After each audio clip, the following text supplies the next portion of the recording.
रहस्यमय गायब होते गुलाब जामुन। एक बार की बात है, एक हंसी खुशी से भरे भारतीय घर में सावित्री देवी रहती थी, जो अपने तेज दिमाग और मिठाइयों के शौक के लिए मशहूर थी।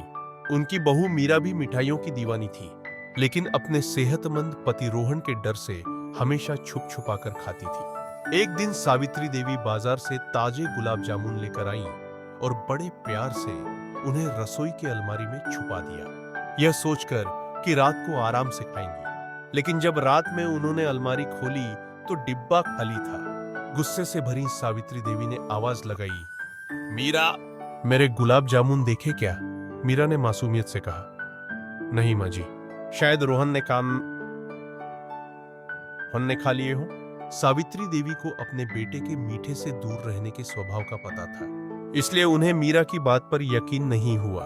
उन्होंने चोर को रंगे हाथों पकड़ने की योजना बनाई। अगले दिन उन्होंने एक और गुलाब जामुन का डिब्बा उसी अलमारी में रखा, लेकिन इस बार उन्होंने ढक्कन पर छोटी सी घंटी बांध दी। रात में उन्हें रसोई से घंटी की हल्की आवाज सुनाई दी। वे चुपचाप पास गईं और देखा कि मीरा बड़ी सावधानी से डिब्बा खोल रही थी, कोशिश कर रही थी कि कोई आवाज न हो। सावित्री देवी अपनी हंसी नहीं रोक पाई और तुरंत लाइट ऑन कर दी। मीरा चौंक गई और हाथ में गुलाब जामुन लिए वहीं पकड़ी, लेकिन फिर झट से बोली,